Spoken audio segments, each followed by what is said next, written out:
Hi, I'm James and welcome to today's video. Today we're looking at something a bit different. We're looking at Congo Merc, game set in the Congo in 1964. Now, I always remember reading, at a fairly young age, the book written by Mad Mike Hoare, all about serving in the Congo, and it's given me a bit of an interest in this. Now, this caught my eye. It's a mini game, but it's solo. It's written by Decision Games, or published by Decision Games. It's interesting in the style that you've just got two card sheets rather than a proper sort of folio type cover. You've got an 11 by 17 terrain map, 40 counters, 18 cards, and it says a 4-page rulebook. It is, but there's also an extra 2 pages of specific scenario. It is for one player. You're talking using platoons and companies. And they reckon the playing time is an hour. Very low complexity and obviously perfect for solitaire play. So what do we have? We've got the basic rule system, which is used across their series. They do other ones on, for example, the Long Range Desert Group. And it's a very simple set of rules. Some people have said too simple, but I want a quick, simple, fun game that I can just play through. It's fairly well organised. The only little oddity that struck me is you've got the basic rules that go up to number 31. You then have 38 when you go on to the specific rules, then 39, 40, 41, 42. That makes sense. But when you look at the optional rules, you then fill in some of the gaps like 32, 33, 34, 35, 36 and 37. So it's sort of a little bit top to toe. It did confuse me because I spent ages looking for the reconnaissance rule, not realising it was an optional rule. So they're the rules. They are pretty simple, but there are little oddities. I've seen quite a few people get them wrong. And the reason for that is that on the playthroughs they often miss something out. So let's look at the components then. Now there's 4 missions. It'd be easy to add extra, and that you have a search and destroy, where your objective is to find at least one objective and get a KIA score of 5+. You've got a coup, where you have to find one of the objectives and kill the rebel leader. You've got rescue the hostages, which is all about rescuing 2 hostage units on the board, and race for the wreckage. An aircraft's come down and you've got to find the wreckage. So you've just got 1 to find that, and each one gives you your mission, your execution, which tells you how many operations you have to achieve it. Operations are basically turns. Logistics, how many points you get to recruit, and command and control, how many leaders you have. And you can play the 4 back to back to make a campaign. You've then got the sort of the event cards, which you draw as you go around the board. So for example, we've got roared out unless you've got sappers with you. Intel, which helps you find your objectives, or to actually make water or air moves, because you do have Lake Tanganyika on the edge of the board. Friendlies, so if you've got a leader, psyops or a supply column, you gain an operations point, or you can reveal an objective. Blow up stuff for intel. I like there was an exclamation mark at the end of that. So if you've got a sapper, you can keep it to use to reveal or to basically make that air or water move. Up for raid, where one of your units gets attacked, not necessarily the one that's moving. UN intervention. Up for a morale check based on how well you're doing. Fight for the intel, similar to the blow stuff up for intel, but you've got to beat some enemy. CIA NATO involvement. Up for a number of them. Up for pepped up, which makes them much harder to kill, and Eastern Bloc intervention, which again is an up for one, but with better quality troops against you. So they're the cards. I'll give them a quick shuffle. Now, counter-wise, there's not many. We've got KIA, which starts at 0, and operations point, which will depend on how many you've got. Now looking at the map itself, okay, all the charts are all around the map, which is quite nice. It doesn't come with dice. That's the one thing the game doesn't have, but I mean, if you're a gamer, you've probably got lots of them. Now you've got 6 objective markers. 3 of them are civilians and 3 are massacres. Very fitting for the setting. You can see that at the back they've all got objective on, and then you've got them, and they are scattered around the board at random. So let's just turn those over, and I'll mix them up ready, because I'm going to do a little playthrough as a separate video as well. You've then got the opposition forces, the Op 4, and you can see they've got Op 4 written on the back, and they're red, which makes it nice and easy. Now they come in various types. You've got a couple of combat value 1, couple of combat value 2, a value 3, a value 4, a really nasty one which is the Cuban advisors, which have got a value of 6, and a leader who basically gives tactical advantage modifier when you start a combat.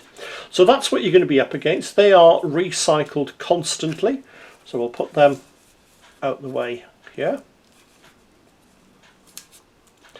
And then you've got your troops to choose from. There's a nice range, and it does match up very much to what was available to my corps in the 60s.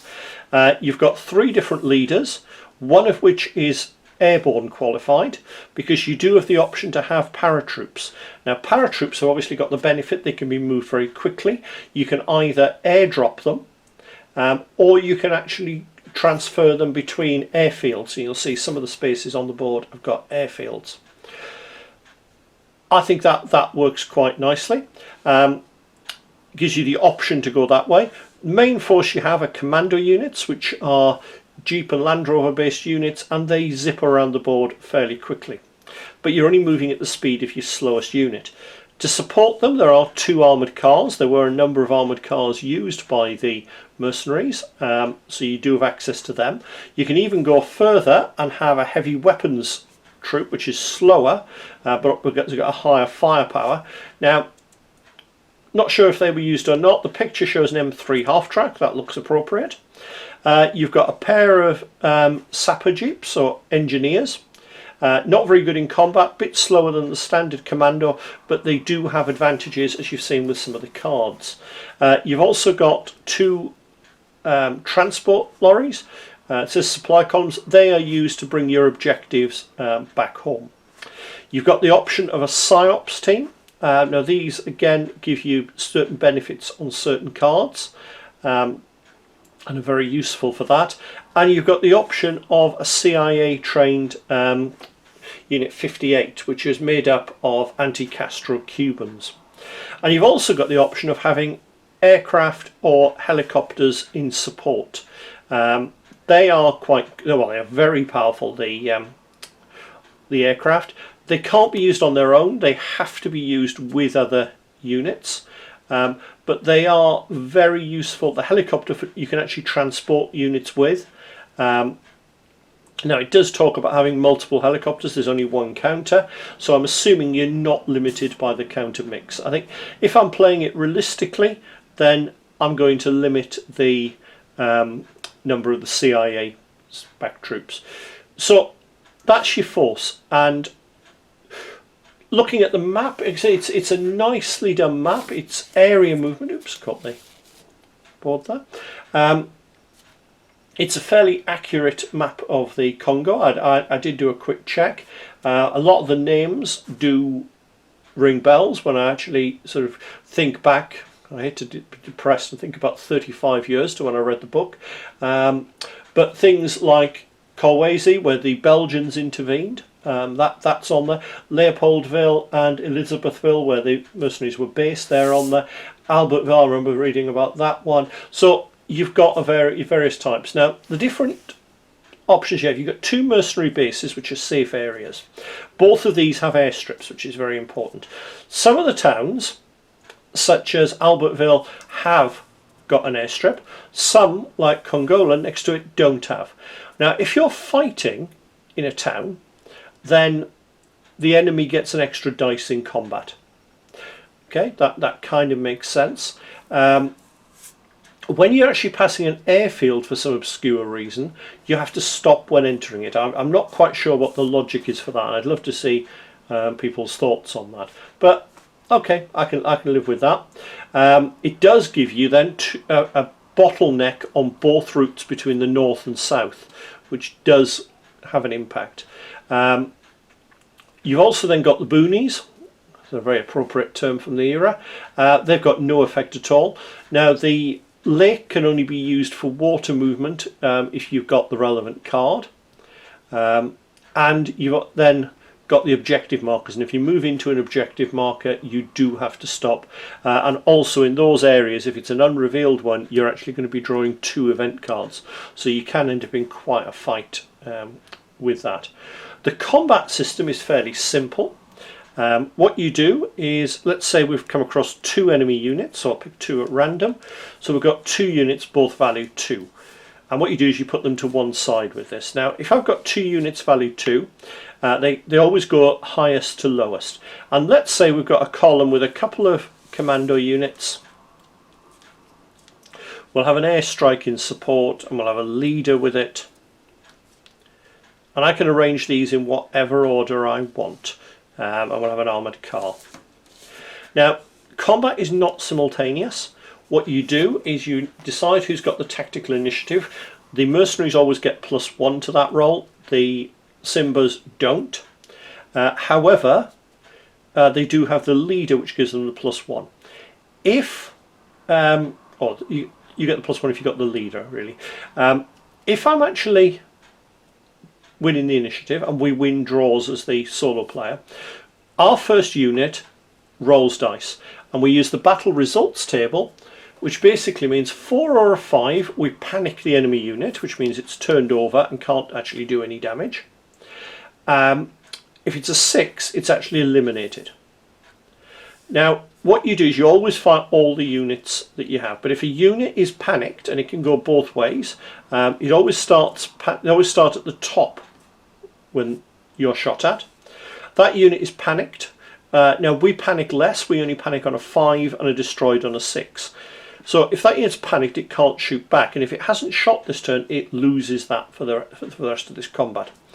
So you've got to decide which unit you're shooting at. They always shoot at your top one, you can choose who you're going to shoot at. So if they'd won initiative and done that, what I might do is shoot at this one first, because then it's not going to get to shoot at me. Or I might decide to get rid of a higher value unit. There is a little bit of tactics. Now what I have found with this is, while it's very fast and furious, and I do like it, I do find moving stacks around and taking them off is a little bit awkward.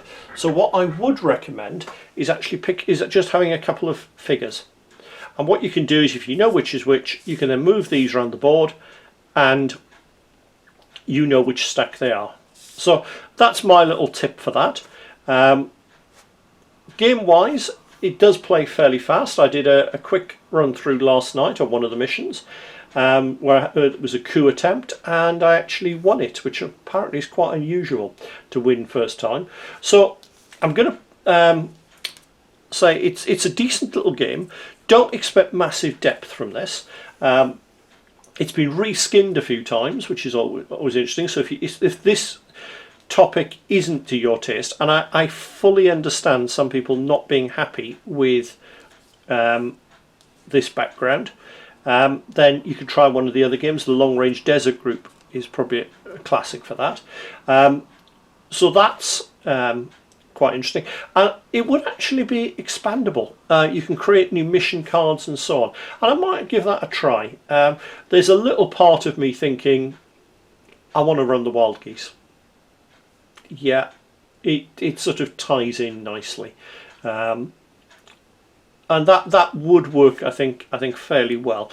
It would be a simpler mission because you know where the target is, and I think you probably need a few specialist event cards for that. So for example, you could be talking about having a card that lets you make an air movement, for example.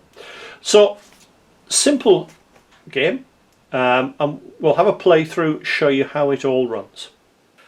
Hopefully you've enjoyed the video. If you have, please click on the like button below so that I know what people like and I know what to make more of. Alternatively, if you've enjoyed it and think you'd like to see more, please click on the subscribe button. That way you get notified by YouTube whenever I bring out a new video, and you never know, there might be something in there that you hadn't considered, because I do cover a variety of things on the channel. And finally, if you have a little bit of cash going, I now have a Patreon account. I'm always looking for patrons, because at the end of the day, let's be perfectly honest, it's a good way for me to get a little bit of money that will use to buy review items or to travel to museums and so on. I don't put a huge amount on that. At the minute, all we've got is one tier charging £1 a month, which just, as I say, helps cover my costs. See you soon.